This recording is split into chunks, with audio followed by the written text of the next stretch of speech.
ठाकुर जी का नाम जपो, तिलक लगा करके केवल भक्ति भाव में रहो। अरे कर्म नहीं करेंगे तो दाल रोटी राम जी खिला जाएंगे क्या? कर्म नहीं करेंगे हमारे घर परिवार को राम जी चला जाएंगे क्या? ये भी कथा वक्ताओं पे कोई काम नहीं है, बस एक ही बात कहते हैं, जहां ले चलोगे वहीं मैं चलूंगा। ठाकुर जी जहां ले चलेंगे, ऐसे थोड़ी होता, कुछ अपने बुद्धि विवेक से भी तो करना पड़ेगा। ऐसे लोग चर्चा कर रहे थे और मल्लुकदास जी बैठ करके सुन रहे थे। तो मल्लुकदास जी अपनी युवावस्था में थे, उन्होंने उठ करके जो व्यास मंच पर व्यास जी थे उनसे कहा, बोले देखिए व्यास जी, आप बहुत अच्छी बात बता रहे हैं, आप कह रहे हैं राम नाम ही सर्वस्व है, भगवान नाम ही सर्वस्व है, कथा ही सर्वस्व है, लेकिन कर्म भी तो प्रधान है। इन गांव वाले लोगों की बात भी गलत नहीं है, अगर हम कर्म नहीं करेंगे तो खाएंगे पिएंगे कैसे? सुंदरकांड भी कहती है, देव देव आलसी पुकारा, देवताओं के भरोसे जो पड़ा रहता है, कर्म नहीं करता, वो आलसी कहलाता है। अगर हम कुछ ना करें, केवल राम राम जपें, तो राम जी हमारा घर थोड़ी चला देंगे। और घर चलाना बहुत दूर की बात, हमको रोटी राम जी थोड़ी खिला देंगे, वो तो हमको खुद ही खानी पड़ेगी, खुद ही मेहनत करनी पड़ेगी। व्यास जी ने कहा, देखो भैया, आपकी बात हम उसको प्रणाम करते हैं, पर अगर किसी के चित्त में अखंड विश्वास हो ठाकुर जी के प्रति, और ठाकुर जी के प्रति कोई संबंध उसका स्थापित हो गया हो, और वो ठाकुर जी पर इतना भरोसा कर ले, इतना विश्वास कर ले कि श्री राम जी ही मेरे सर्वस्व हैं, वो कुछ ना करे, राम राम जपे, राम जी खिलाएंगे उसको। पहले बात तो सुन लो, ताली पहली बजा देते हो, पहले कथा तो पहले आगे बढ़ने दिया करो। व्यास जी ने मल्लुकदास जी, तो मल्लुकदास जी बोले ठीक है, मैं अटूट विश्वास के साथ आज से राम नाम जप में बैठ रहा हूं, और मैं गांव में नहीं बैठूंगा, मैं जंगल में जाऊंगा, और जंगल में भी बीहड़ जंगल में जाके बैठूंगा, जहां मुझे कोई नहीं जानता हो, कोई नहीं पहचानता हो, जहां पर हिंसक जीवों के अलावा कोई आता ही ना हो। देखता हूं कि राम जी मुझे खिलाएंगे कि मुझे किसी जानवर को खिलवा देंगे। सब गांव के लोग बोले, भैया अब प्रमाणित हो जाएगा कि राम नाम और भक्ति भाव ये प्रमाणित है कि नहीं। मल्लुकदास जी वन में गए, और बीहड़ वन में गए, वहां पर एक विशाल वट का वृक्ष था, आसपास दूर दूर तक किसी के आने जाने का कोई मतलब ही नहीं था। एक सामने नदी बह रही थी। मल्लुकदास जी बोले, यहां कोई नहीं आएगा, यहीं बैठ जाता हूं। और वृक्ष के ऊपर एक डाल के ऊपर, बड़ी सी डाल थी, उसके ऊपर मल्लुकदास जी बैठ गए और राम राम राम राम जपने लगे। आप राम नाम का जप कर रहे थे, मन में अनंत विश्वास था राम जी के प्रति कि श्री राम जी सब भक्तों पर अनुग्रह करते हैं, मुझे भी श्री राम जी अनुग्रहित करेंगे। इस विश्वास के साथ राम नाम जपने लगे। आपका राम नाम जप चल रहा था, घंटों तक राम नाम जप चलता रहा। तभी कुछ यात्री घोड़ा पे बैठ करके वहां से निकलने लगे। आप लोगों ने विचार किया, ये स्थान तो बहुत बढ़िया है, बढ़िया नदी भी बह रही है, और यहां दूर दूर तक कोई है भी नहीं, यहीं स्नान करते हैं और फिर बढ़िया जो भोजन लेके आए यहीं पाएंगे प्रेम से। यात्री जन अपने घोड़े से उतर गए, नदी में स्नान आदि करके जैसे ही अपना भोजन आदि सब उन्होंने खोला, इतने में ही डाकू और डकैतों ने वहां आने लगे, उनके घोड़ों की नालों की आवाज आने लगी। तो जितने यात्री थे उन सब ने विचार किया, बोले भैया बड़े बड़े डाकू आ रहे हैं, ये सब हमको मार देंगे, सब हमारा सर्वनाश, जल्दी भागो यहां से। सारे यात्री अपना भोजन पानी वहीं छोड़ छाड़ करके भाग गए। डाकू आए, डाकुओं ने आकर के देखा कि महाराज सुंदर सुंदर रबड़ी, सुंदर मिष्ठान, सुंदर छप्पन भोग और रोटी आदि सब वहां खुली रखी है। डाकू के साथ जितने लोग थे सबने कहा, सरदार जी आज तो कुछ बनाना ही नहीं पड़ेगा, आज तो देखो ठाकुर जी ने बढ़िया व्यवस्था करी है, 56 भोग यहीं लगे लगाए मिल गए हम लोगों को, अब तो आज तो यहीं रोटी पाएंगे, यहीं लड्डू उड़ाएंगे, यहीं प्रेम से रबड़ी पाएंगे, और इसी से ही आनंद होएगा आज तो। इतने में सब टूट पड़े भोजन पर, सब उठाने लगे रोटियां और सब्जियां, सब डालने लगे, अपने हाथ में पकवान लेने लगे। जो सरदार मुखिया था डाकुओं का, वो थोड़ी देर इधर उधर देखने लगा, बोले रुको रुको रुको, अभी मत पाना। इस विहंगम जंगल, बीहड़ जंगल में नदी के तट पर इतने 56 भोग मिलना, पहली बात तो इसमें यह सत्य है कि भगवान ने कोई अनुग्रह करके हमारे लिए व्यवस्था करवा दी, लेकिन दूसरी बात एक और हो सकती है। क्या? हमको कम से कम 5 राज्यों के राजा ढूंढ रहे हैं, कहीं ऐसा तो नहीं उन लोगों को हमारा यहां आना पता हो और ये सारे व्यंजनों में विष डाल करके उन्होंने यहां पर ये व्यंजन रख दिए हों, और कहीं हमने ये पाए और हम पाकर के विष के नशे में आ गए, मूर्छित हो गए, मृत्यु हो गई, तो वो 5 राज्यों के राजा जो हमको ढूंढ रहे हैं वो हमको ले जाएंगे यहां से, उनका तो काम हो जाएगा, कोई नहीं खाएगा, नीचे रखो इसको। संघ वाले बोले महाराज बहुत दिन से रबड़ी नहीं पाई, देखो गुलाब जामुन नहीं पाई, खान दो। बोले नहीं नहीं नहीं नहीं, हम ऐसे नहीं खा सकते। एक काम करो, अपनी टोली से बाहर का जो हो, जो हमारी टोली से बाहर का ऐसा कोई राह चलता मिल जाए, उसको पकड़ लाओ, उसको पहले खिलाओ, उसको खिला करके देखेंगे, अगर इसमें विष हुआ मर जाएगा, पता चल जाएगा, नहीं हुआ तो हम भी पालेंगे। सब ढूंढने लगे, लेकिन दूर दूर तक तो जंगल कुछ मिले ही नहीं। तभी सरदार की नजर गई, पेड़ के ऊपर श्री मलुकदास जी बैठे थे, राम राम राम राम राम राम जप रहे थे। तुरंत उसने, अरे देखो ये बैठा ऊपर भगत, इसी ने विष मिला करके सारा भोजन नीचे, पकड़ के लाओ उसको नीचे। ऊपर चढ़ गए, मलुकदास जी को पकड़ के नीचे ले आए। मलुकदास जी बोले भैया क्या कर रहे हो? बोले हाथ पांव बांधो इसके, और हाथ पांव बांध करके इसको सारा भोजन खिलाओ। मलुकदास जी मनी मन विचार कर रहे थे, मैंने तो कहा था राम जी खिलाने आएंगे, पर ये तो डांकू खिलाने आया।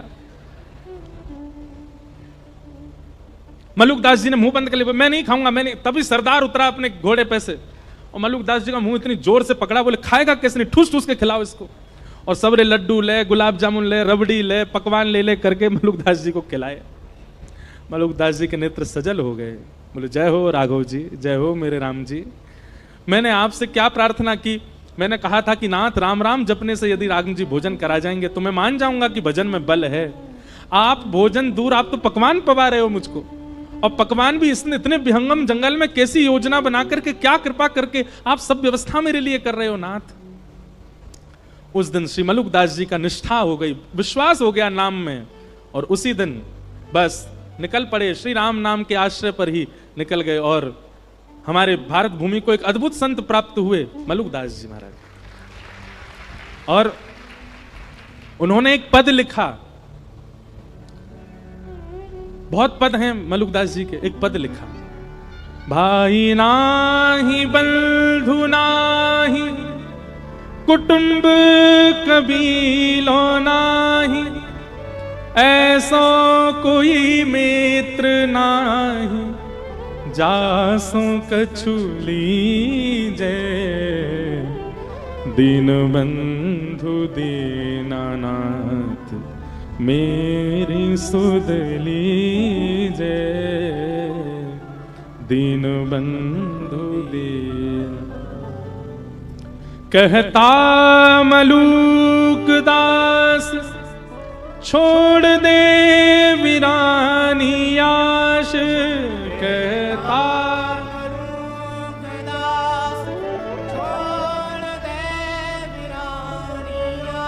मलुकदास जी कह रहे हैं दूसरों से आशा छोड़ दो, किसी से आशा मत रखो, आशा ही परमम दुखम। अरे खुद से भी कोई आशा मत रखो। कहता मलुकदास छोड़ दे वीरानी आश, कहता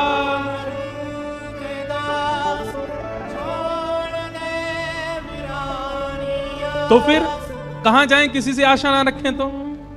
तब मलुकदास जी कहते हैं साचो नाम तेरो दाता, साचो नाम तेरो दाता, साचो नाम तेरो दाता, साचो नाम तेरो दाता, और किसको लीजिए दीन बंधु दीनानाथ, मेरी सुध लीजे, दीन बंधु।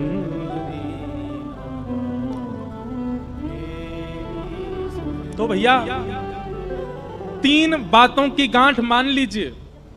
सबसे पहला विश्वास, ठाकुर जी के प्रति इतना अटूट भरोसा कर लो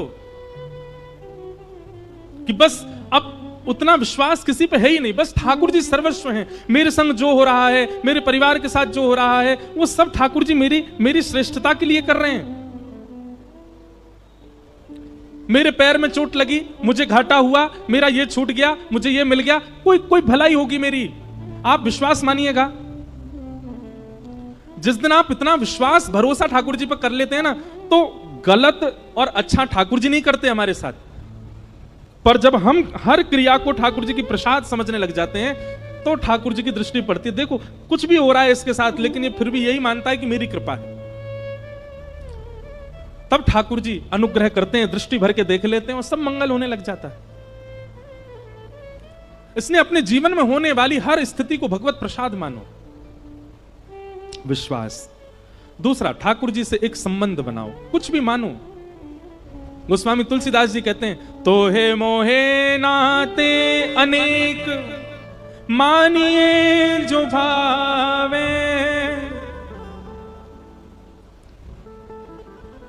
हम एक जगह कथा करने गए, बहुत ध्यान से सुनो।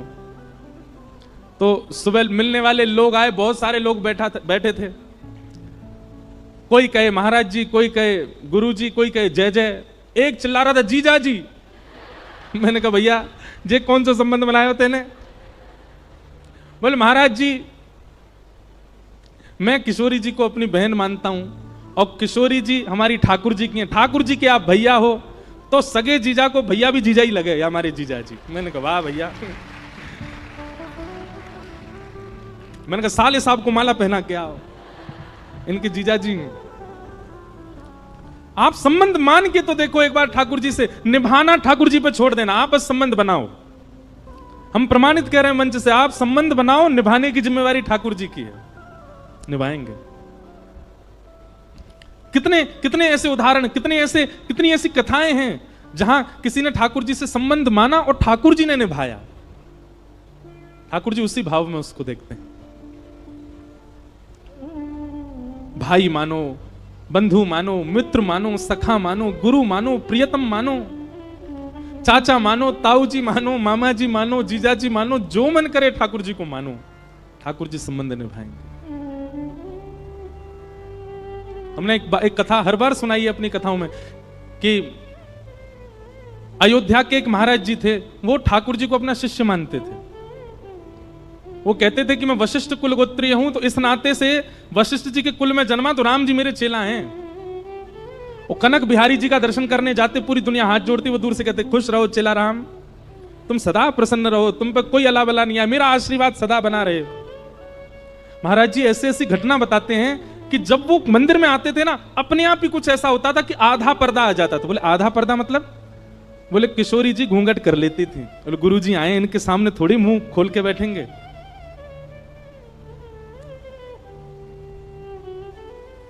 ठाकुर जी संबंध निभाते हैं, कोई बनाए तो सही।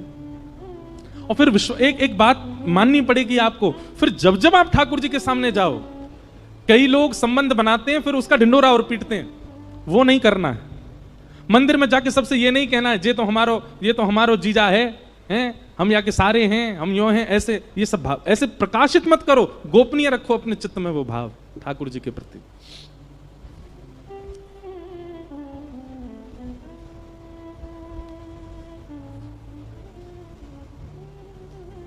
हमारे बक्सर वाले मामा जी, नाम सुना? श्री नारायण दास जी भक्तमाली, जो कथा से बहुत प्रेम करते होंगे ना, उनका नाम जरूर जानते होंगे। उनको पूरी दुनिया मामा जी क्यों कहती थी? वो सीता जी को अपनी बहन मानते थे। किसी ने एक बार मामा जी से कहा, ध्यान से सुनना, कि मामा जी पूरी दुनिया आपको मामा जी कहती है, पर सीता जी आपको अपना भाई मानती हैं कि नहीं, इसका क्या प्रमाण है? आप तो कहते हैं, और फिर जहां भी आप जाते हो सब कहते हैं मामा जी आ गए, मामा जी आ गए, पर सीता जी आपको अपनी बहन, अपना भाई मानती हैं, इस बात का क्या प्रमाण है? तब बक्सर वाले मामा जी कहते थे, बोले ऐसे ऐसे वैष्णव, ऐसे ऐसे संत जन, ऐसे ऐसे विरक्त जन, ऐसे ऐसे वृंदावन को भजवे वाले और अयोध्या में जाने वाले आप जैसे संत महापुरुष जब मुझको देख के मामा बोल देते हैं, तो ये प्रमाणित हो जाता है कि सीता जी मुझे भाई मानती हैं। आप सब मामा कहते हैं, तो मुझे इसी से प्रमाण लगता है कि सीता जी मुझे अपना भाई मान चुके हैं।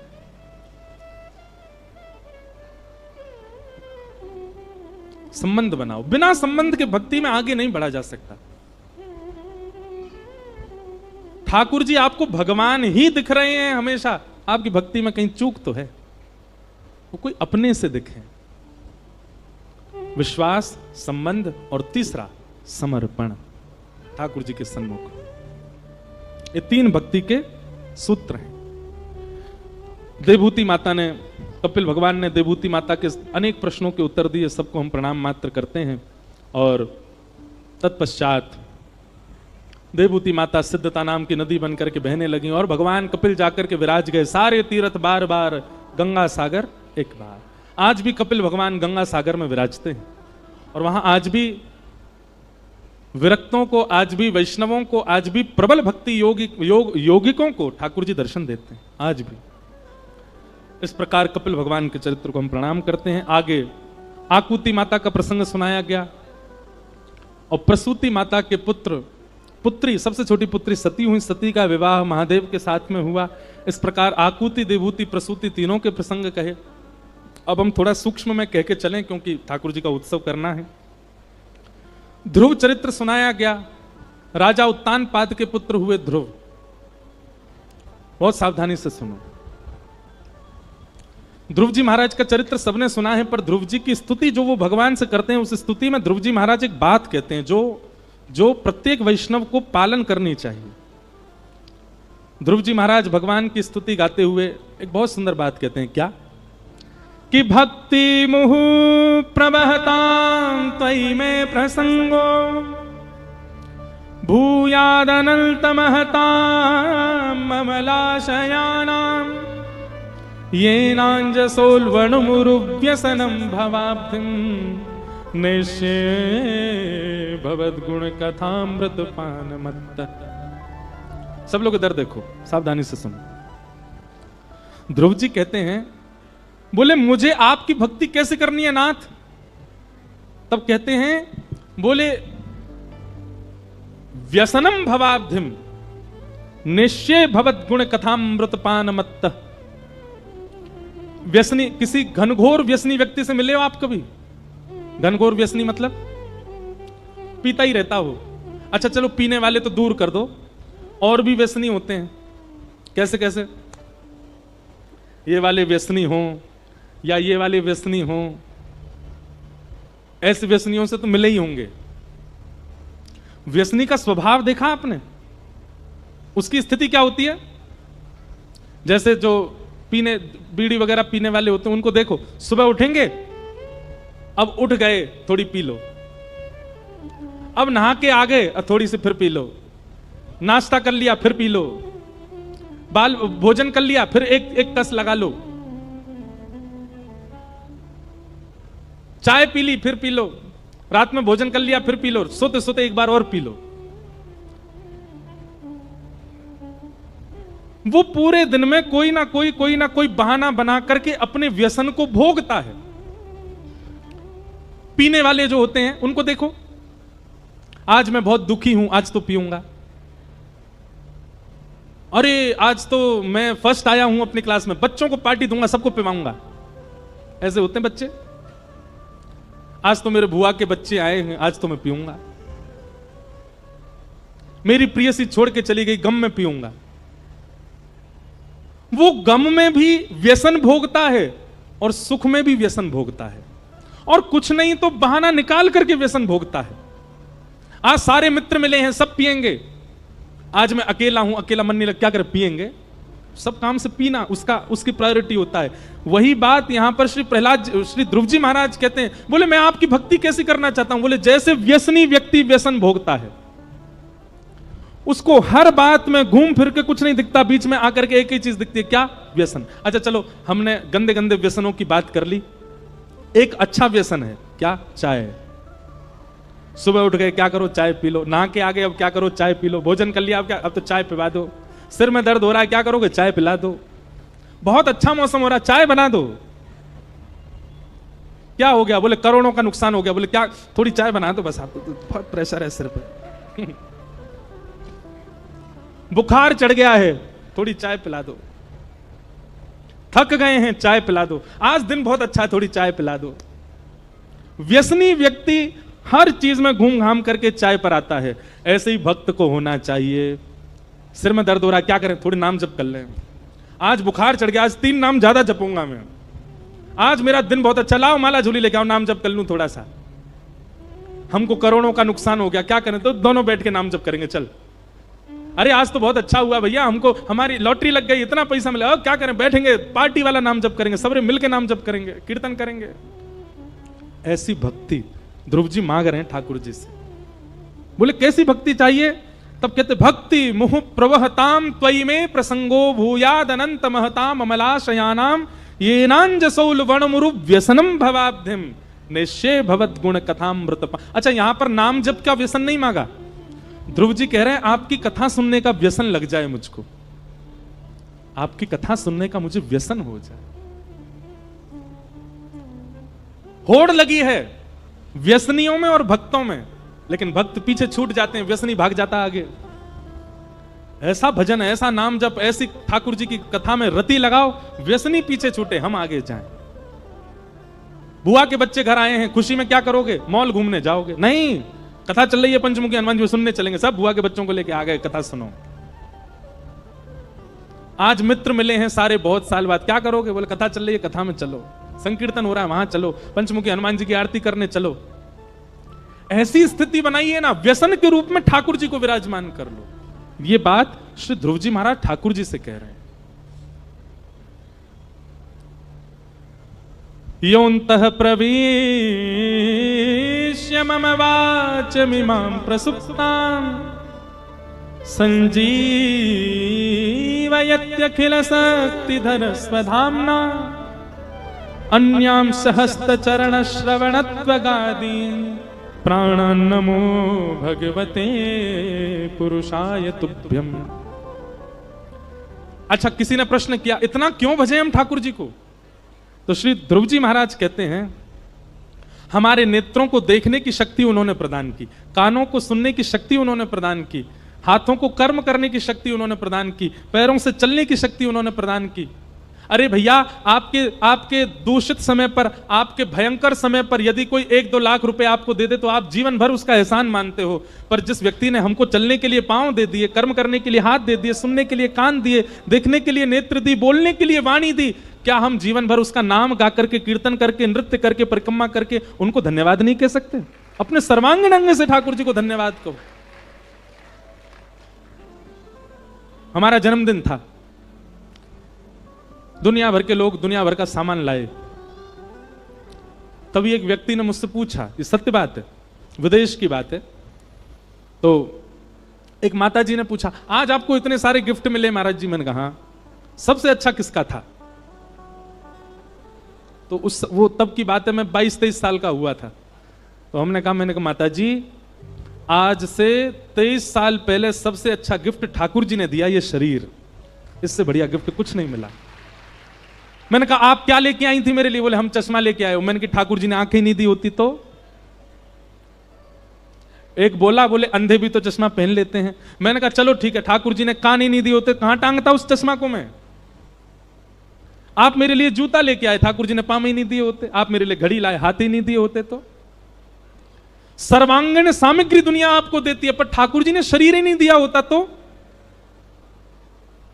इसलिए भैया हर स्थिति में ठाकुर जी को वंदन करो, अपनी हर इंद्रिय से प्रणाम करो, हाथ जोड़ के वंदन करो कि आपने हाथ दिए, नेत्रों से दर्शन करके वंदन करो कि आपने नेत्र दिए, कथा सुन के कानों से धन्यवाद करो कि आपने कान दिए, जिह्वा से नाम गा करके धन्यवाद करो कि आपने जीव दी, पैरों से प्रदक्षिणा करके धन्यवाद करो कि आपने पांव दिए, और सर्वांगीण साष्टांग प्रणपात करते हुए कहो कि आपने हमको शरीर दिया नाथ, इसके लिए धन्यवाद।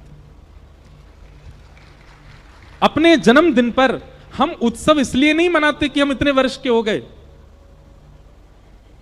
1 लाख में से 50,000 चोरी हो जाए तो आदमी खुश होता है, दुखी होता है?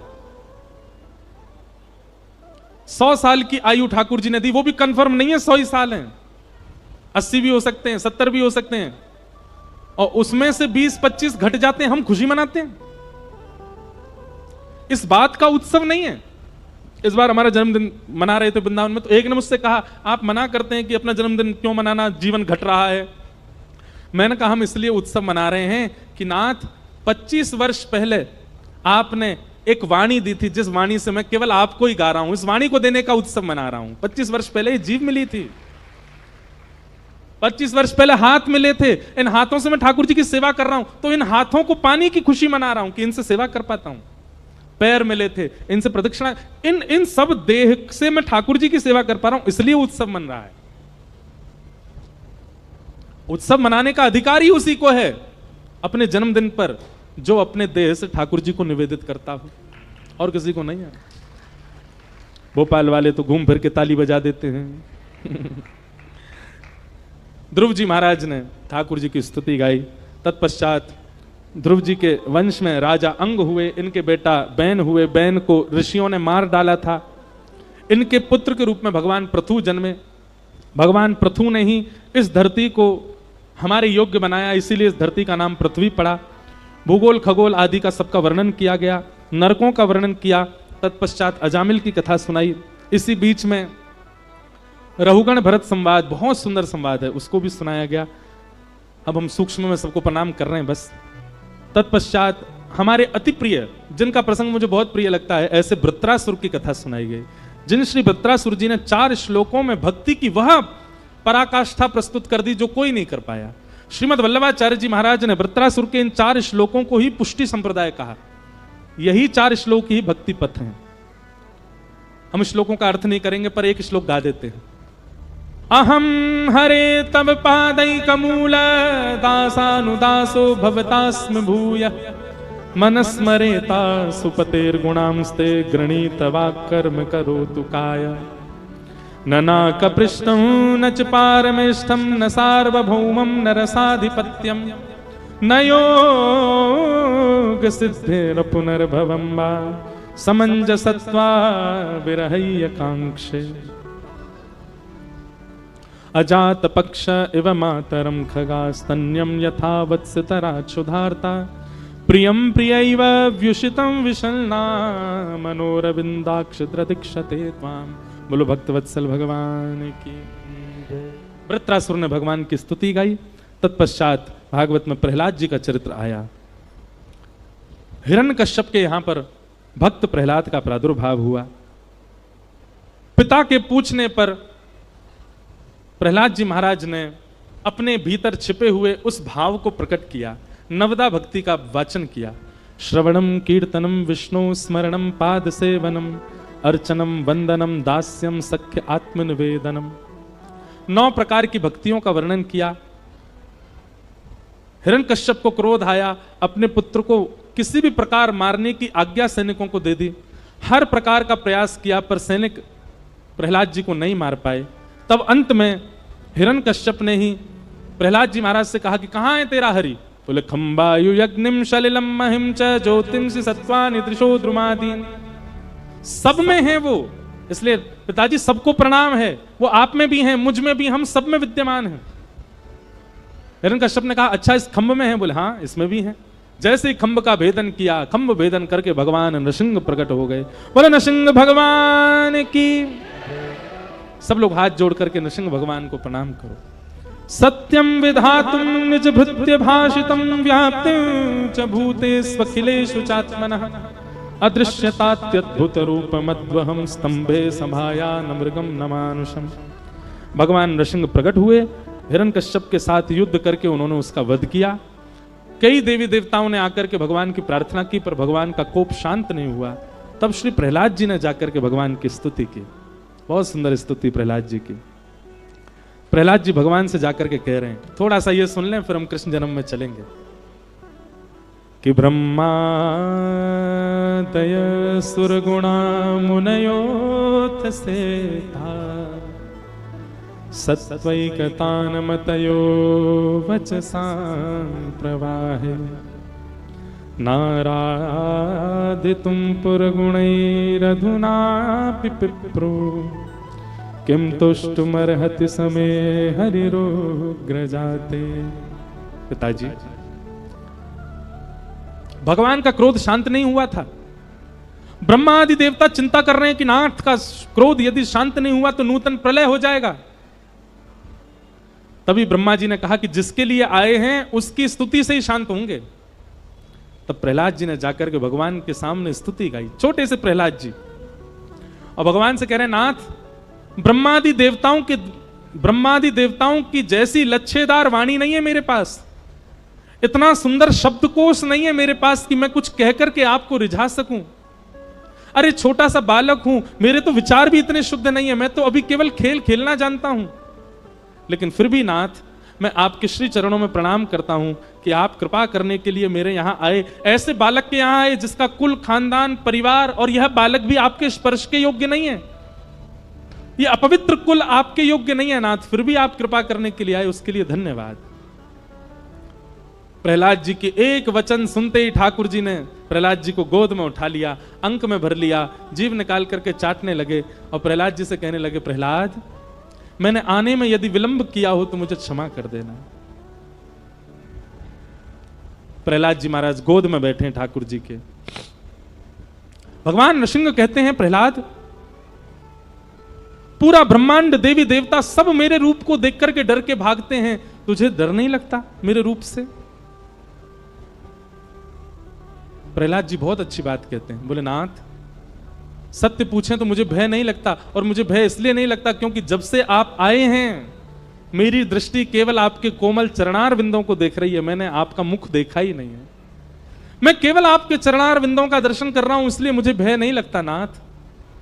मानो प्रहलाद जी इस बात को अंकित कर देते हैं कि जिसकी दृष्टि सदा श्री ठाकुर जी के श्री चरणों में रहती है, उसको संसार की कोई भी भयभीत वस्तु भयभीत नहीं कर सकती, वो सदा प्रसन्न रहेगा।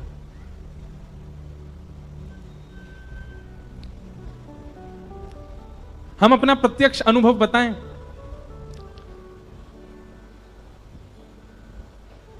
प्रहलाद जी को, नृसिंह भगवान को तो हमने नहीं देखा,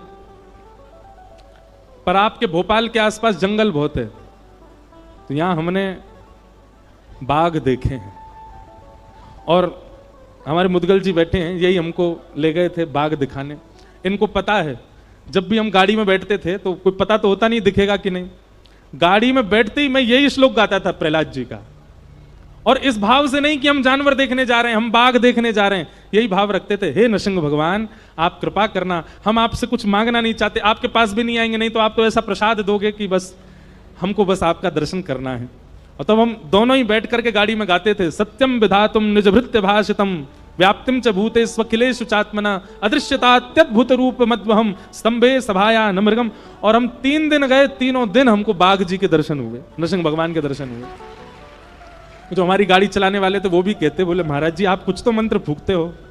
मैंने कहा मंत्र नहीं फूकते हैं, हम साक्षात नृसिंह भगवान को बुलाते इसलिए आ जाते हैं, और अकेले दुकेले नहीं आते, पूरे परिवार के संग दर्शन देने आते थे। फिर एक दिन ये बोले महाराज जी बाघ तो दिख गया, भालू नहीं दिखा। मैंने कहा सुनो, जामवंत के वचन सुहाए, मैंने कहा करो सुंदरकांड का पाठ। और उस दिन हम गए, उस दिन हमको भालू ही दिख गए वहां पे। मैंने कहा लो जामवंत जी महाराज आ गए सामने। भाई विचारधारा भावना पर, भावना का बहुत असर पड़ता है आपकी क्रिया पर। लेकिन आप ये विचार करके भोपाल में मत चले जाना, नहीं तो आपको दर्शन देने के लिए ना जाने कितनों को कष्ट दे देंगे ठाकुर जी। वैसे तो भोपाल शहर में भी आ जाते हैं कभी कभी। पिछली बार मंडीदीप में कथा थी तो भी हमने प्रयास तो किया कि हमको आसपास कहीं दिख जाए, जंगल एरिया यहां बहुत है, पर दर्शन हुए दूर से ही हुए, रात में। तो ऐसे नृसिंह भगवान ने प्रहलाद जी पर अनुग्रह किया और अनुग्रह करके कृपा की। तत्पश्चात आगे देवासुर संग्राम का प्रसंग सुनाया गया, बीच में गजेंद्र मोक्ष की कथा भी आती है। हम सबको प्रणाम। भैया देखो, हम हमारी कथा का एक भाव है कि हम कुछ साल बाद हमको लगता है हम 1 महीना की ही कथा करेंगे बस, क्योंकि हमारी कथा 7 दिन में तो हमसे कही नहीं जाती, इतने सारे प्रसंग छूट जाते हैं। अब केवल गजेंद्र मोक्ष इतना सुंदर है कि उस पर 7 दिन कथा सुन लो। बलि वामन अवतार की कथा सुनाई गई। तत्पश्चात 9वें स्कंद में सूर्यवंश के राजाओं की कथा, गंगा के अवतरण की कथा आदियों को सबको सुनाया गया। तभी भगवान श्री राम के प्रादुर्भाव का प्रसंग सुनाया। सब लोग हाथ जोड़ करके राम जी को प्रणाम करो। 2 अध्याय में राम कथा है पूरी। गुरुवर थे त्यक्त राज्यो व्यचरित अनुवनम पद्म पद्भ्याम प्रियाया पाणिस्पर्शा क्षमाभ्याम व्रजत पथरुजो यो हरिंद्रानुजाभ्याम वैरूप्या शूर्पणख्या प्रिय विरहरुषारोपित ब्रूविजंभ तस्ताब्धिर्बद्ध सेतु खलदवदहन कौशलेन्द्रोवतान। हम आज सच बोल रहे हैं, अपने मन की बात बोल रहे हैं व्यास मंच से। थोड़े से वयोवृद्ध हो जाएंगे जब, हम साल में 6 ही कथा किया करेंगे, और 6 कथा 1-1 महीना की। 1 महीना कथा 1 महीना घर, फिर 1 महीना कथा 1 महीना घर। आप कहोगे कौन कराएगा? बहुत लोग बैठे हैं, वो यही आश लगाए बैठे हैं कि 1 महीना का समय दें, उसमें पता है क्या किया करेंगे? फिर पूरे भारतवर्ष के लोगों को कहा करेंगे वो 1 महीना की कथा वहीं आ जाओ सब सुनने। कोई 7 दिन के लिए, कोई 4 दिन के लिए, कोई 8 दिन के लिए।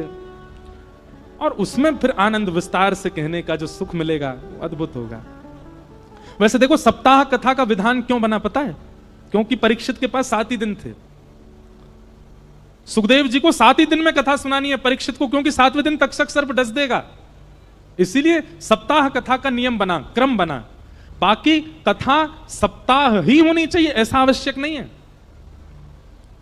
हमने 9 दिन की भी की है, अब आगामी सालों में 12-12 दिन की भी कथाएं हैं। पहले तो मैं 8 दिन की भी करता था, पर अब व्यस्तता के कारण 7 ही दिन के। पर 7 दिन में प्रसंग पूरे कर पाना बहुत मुश्किल होता है, और फिर उसमें भी उदाहरण, भाव, भजन, संकीर्तन अभी तक हमने एक आधी गाया है, वो गाती रहे तो फिर कथा ही कैसे पूरी हो। पर अद्भुत है भाव। कभी भोपाल का तो नहीं पता, पर नर्मदा जी के तट पर 1 महीना का कथा का क्रम तो करना है। एक बार नर्मदा, हमारी बहुत वर्षों की नर्मदा परिक्रमा भी पेंडिंग पड़ी है, तो जब भी परिक्रमा होगी कथा सुनाते हुए ही करेंगे। कुछ दिन कहीं, फिर थोड़ा आगे चल के फिर कुछ दिन वहां, कुछ दिन वहां, ऐसे ही करके नर्मदा जी की महीना भर में परिक्रमा कर लेंगे कथा सुनाते सुनाते। क्योंकि हमारी जन्मदात्री माँ का नाम भी नर्मदा है। और हमको जब प्रथम बार व्यास मंच पर बैठे थे तो वहां अनेक संत आए थे आशीर्वाद देने। तब एक नर्मदा तट के संत पहुंचे थे द्वारिका। उन्होंने हमसे निवेदन किया था कि आप भविष्य में खूब कथाएं करें, खूब भक्तों को कथा सुनावें, पर हमारी माई कथा सुनेंगी आपसे, पर एक जगह बैठ के नहीं, नर्मदा जी की परिक्रमा करते हुए कथा सुनाना। तो भाव तो बहुत बार बना कि परिक्रमा करनी है, करेंगे, पर इस क्षेत्र में अगर 1 महीने की कथा का क्रम बना तो नर्मदा जी के तट पर सुनाते हुए, जैसा नर्मदा जी कृपा करेंगे उनको सुनाते हुए करेंगे। नर्मदा जी कोई जल नहीं है बंधुओं, नर्मदा जी कोई नदी नहीं है। नर्मदा जी साक्षात सचल बहते हुए महादेव हैं, साक्षात देवादिदेव।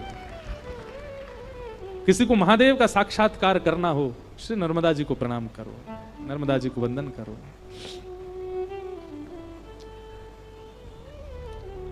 प्रभु श्री राम को हम प्रणाम करते हुए आइए अब कृष्ण जन्मोत्सव के प्रसंग में प्रवेश करते हैं। भैया बैठ जाओ, बीच में जितने लोग खड़े हो गए हैं सब बैठ जाओ। हाँ, वो अभी से ठाकुर जी को मतलब आपसे ज्यादा जल्दी तो हम कर रहे हैं, पर हमसे ज्यादा जल्दी आप कर रहे हो, बैठाओ। अरे सब लोग इधर देखो, हमारी इच्छा नहीं हो तो ठाकुर जी नहीं आएंगे मंच पर, इसलिए सुनो। संपूर्ण चंद्रवंश का प्रसंग सुनाते हुए श्री परीक्षित जी महाराज, शुकाचार्य जी ने कृष्ण लीला 2 श्लोकों में सुना दी। यह सुनकर के परीक्षित जी ने चरणों में प्रणाम करके कहा, भगवान विस्तार से सुनाओ। कथितो वंश विस्तारो भवता सौम्य सूर्ययो राज्ञाम चोभय वंशानां चरितम परमाद्भुतम। परीक्षित जी महाराज चरणों में निवेदन करते हुए कहते हैं, भगवान आपने इतनी कथा विस्तार से सुनाई, पर कृष्ण लीला आप संक्षिप्त मत सुनाओ, कृष्ण लीला विस्तार से सुनाओ। और यह बात सुनकर के शुकाचार्य जी को बहुत सुख मिला। शुकाचार्य जी ने कहा, कुछ खा लो, कुछ पी लो, थोड़ी देर आराम कर लो, तुम 4 दिन से अनवरत कथा सुन रहे हो। परीक्षित जी महाराज कहते हैं, अब निद्रा नहीं है, अब भूख नहीं है, अब कुछ पाने की इच्छा नहीं है, केवल कृष्ण कृष्ण मन में चल रहा है। और पिबंतम त्वन् मुखाम भोज च्युतम हरि कथामृतम। आप इतनी सुंदर हरि कथा सुना रहे हैं कि इसके बाद मुझे जल भूख प्यास कुछ नहीं लग रही है नाथ, कृपा करके मेरे जीवन के केवल 3 दिन और बचे हैं, आप विस्तार से कृष्ण चरित्र सुनाओ, कृष्ण लीला सुनाओ। जब यह बात सुनी तब शुकाचार्य जी कहते हैं, राजन जब ऐसी स्थिति कृष्ण प्रेम की होती है तभी ब्रज में प्रवेश होता है। कृष्ण मन कृष्ण धन कृष्ण ही हमारो मन, 8 याम ऊधो हमें कृष्ण ही सो काम है। जब तन मन सबकी स्थिति कृष्ण बन जाती है तभी ब्रज में प्रवेश मिलता है, और तुम उस रूप में आ चुके हो। अब मैं तुम्हें ब्रजमंडल की कथा में प्रवेश कराता हूं।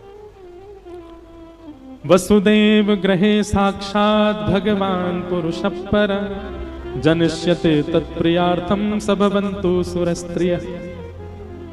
भगवान ने आकाशवाणी करके सब देवताओं को कहा कि भाई पृथ्वी के भार को हल्के करने के लिए वसुदेव जी के यहां हम जन्म लेकर के आ रहे हैं।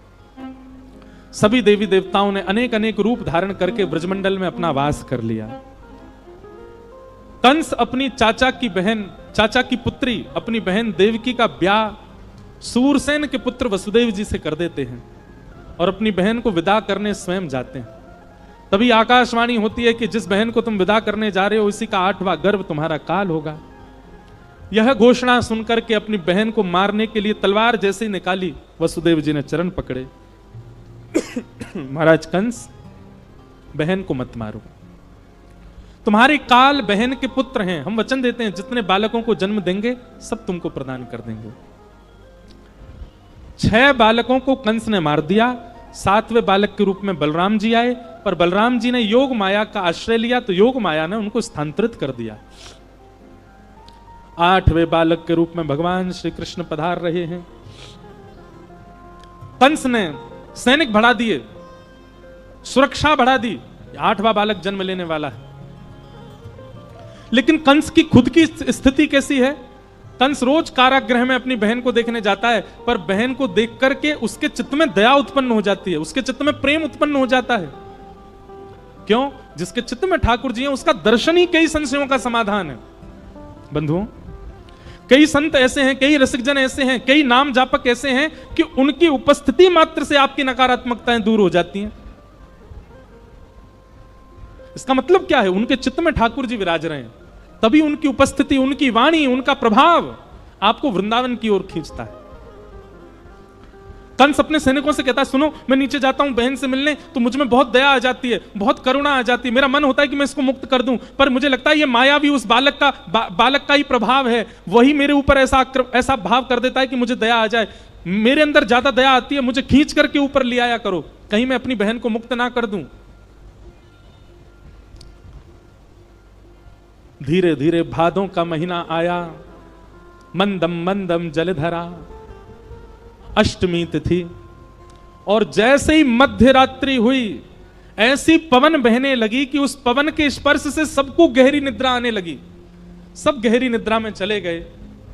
तभी कंस के कारागृह में देवकी और वसुदेव के यहां पर भगवान श्री कृष्ण का प्रादुर्भाव हुआ। बोलो बाल कृष्ण लाल की जय। सब लोग नेत्र बंद करो, हाथ जोड़ो।